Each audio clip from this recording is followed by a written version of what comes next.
Okay, friends, today we're going to do something a little bit different. We're going to talk about this guy, Jim Haislop, which was a 60s bodybuilder. And a lot of people say he was a successor to Steve Reeves.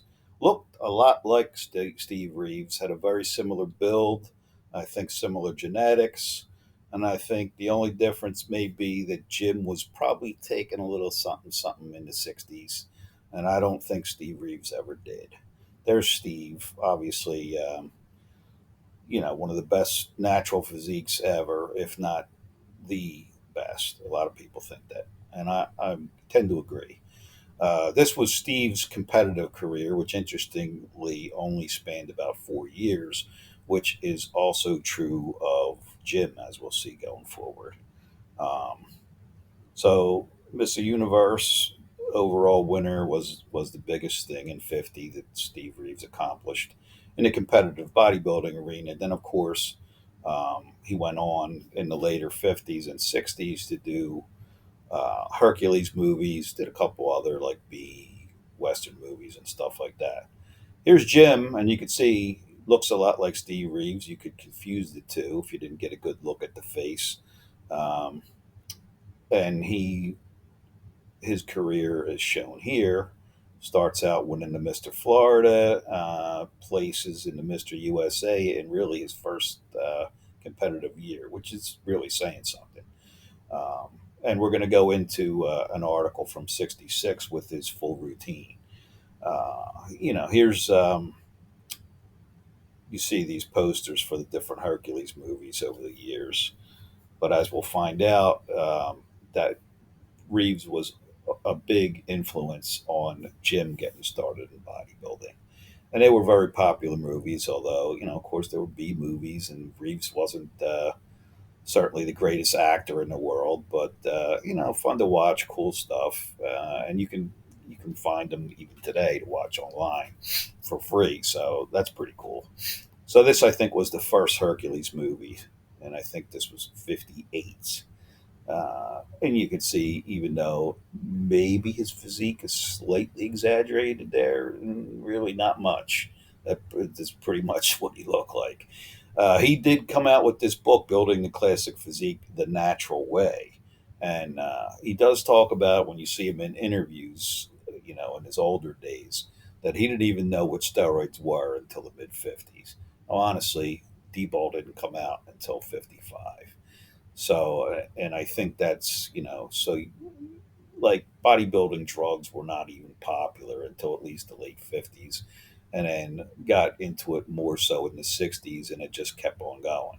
There is Jim on the cover of Strength and Health, and you can see he looks like here maybe a little bit beefier than Steve, but very similar physique.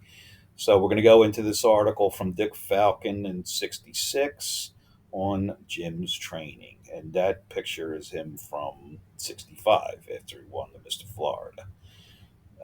This is kind of just a collage of some of the stuff we'll see, but we'll have, descriptions of individual exercises and stuff, and sets and reps, all that good stuff, as I like to provide when I can for these guys.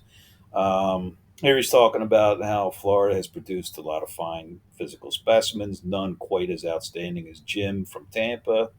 Over a year ago, he was a complete unknown, and then in '65, he comes and wins the Mr. Florida, places in the Mr. America.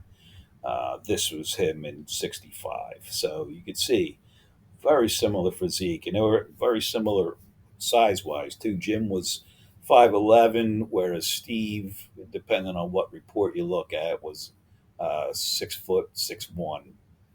So at most he was a couple inches taller. So he had the pleasure of meeting Jim for the first time in '63 when he was on leave from the Navy and training at the Tampa Health Gym.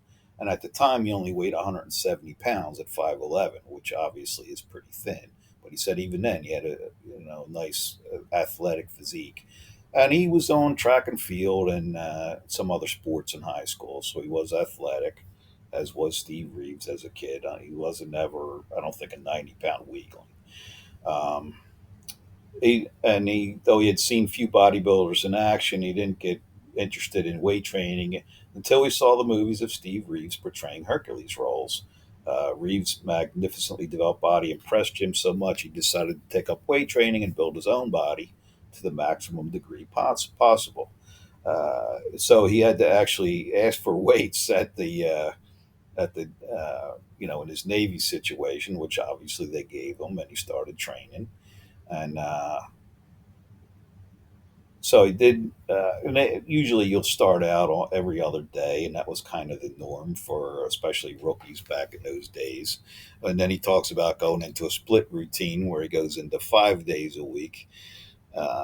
He says he sees him in 64 on leave, and said he had done well, but he was going to even expand it further. This is him again at 65 after winning the Mr. Florida on muscular development there. And he was on quite a few magazine covers, not quite as many as Steve. Steve was on a ton of them, even way long after his competitive career.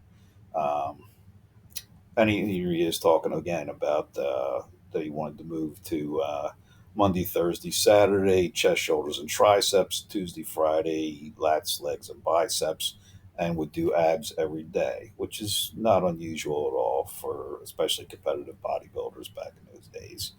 This was from obviously Iron Man. He looks a little smoother there, but I'm sure this is pre-contest. After about a year later, when he sees him in 65 for the third time on leave from the Navy and at the Tampa gym again, looked better than ever. Body weight increased to 228, and he looked very shapely and trim. Now, that 228, when you see like where he was on stage, it was more like 213, 215. Um, and there he is again on muscular development. And this one was from 67, December of 67. You could see very well developed rear delts, good lats, etc. Um, so his Navy enlistment ended in August of 65. Back home in Tampa, he works as a machinist. And he, again, now he's training 6 evenings a week at that Tampa Health Gym. Starts with the light warm up, and you can go back and look at. You don't want to stop, pause, and take a closer look at what he's doing. Uh, Obviously, just a really good physique, good looking guy. Again, much like Reeves. Um, so this is some of the exercises he does. Chest, bench press 300 pounds for 5 sets of 6, which is certainly nothing to sneeze at, especially back in those days.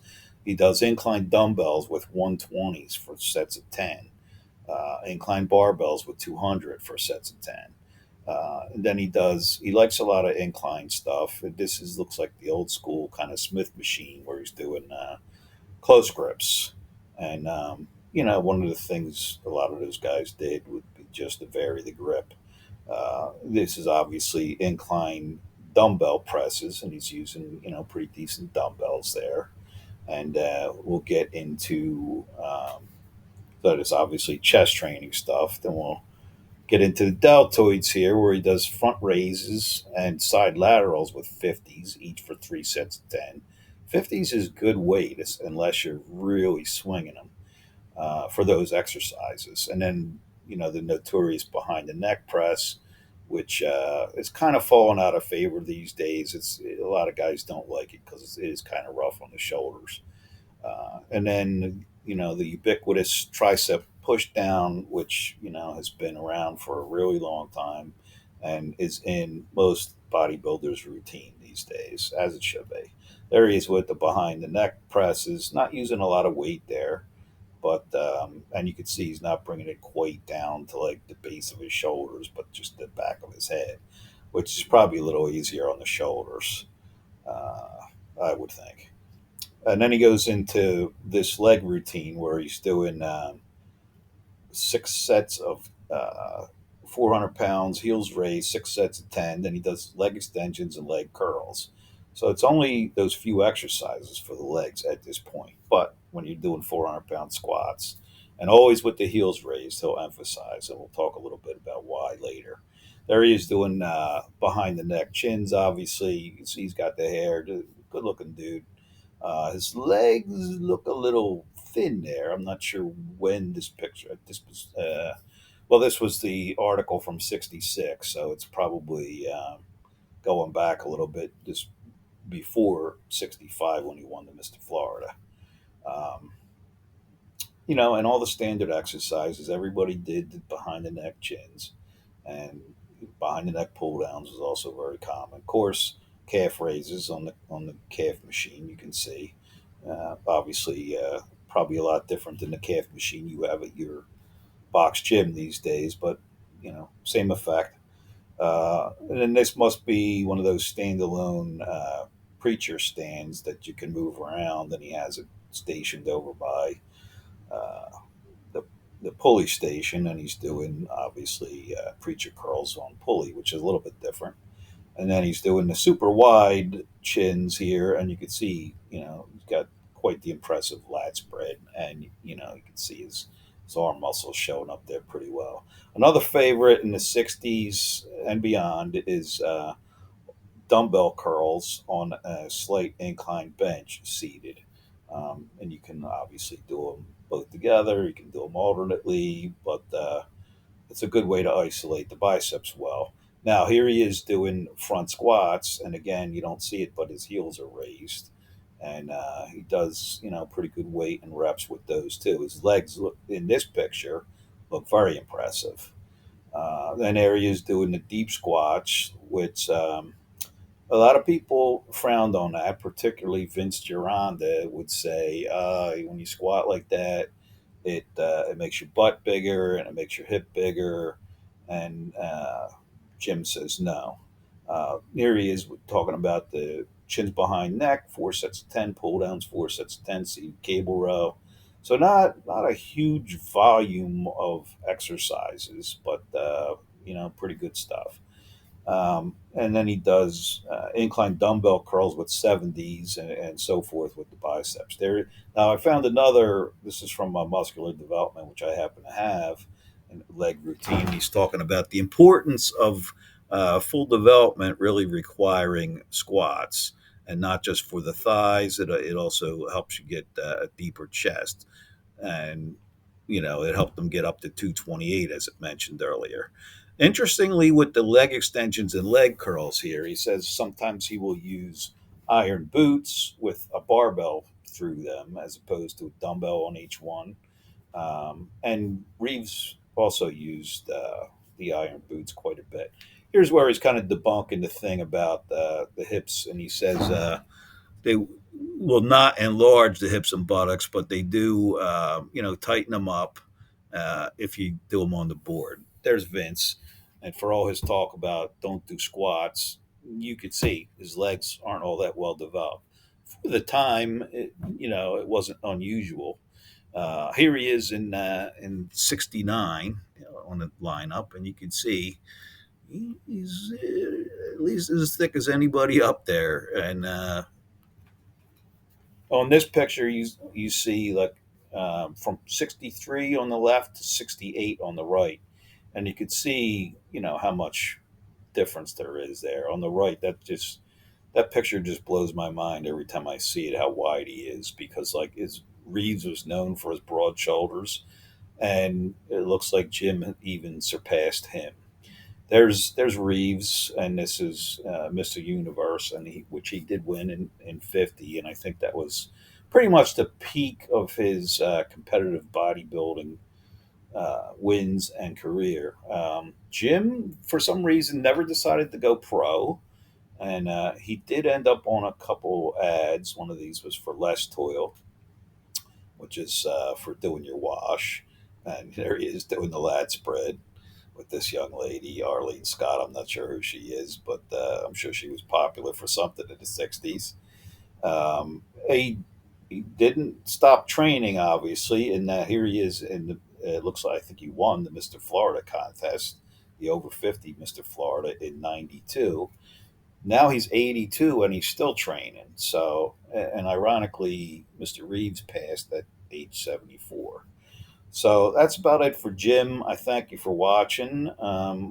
I hope you'll hit those if you enjoyed the video. Smash those thumbs ups for me. It helps me out.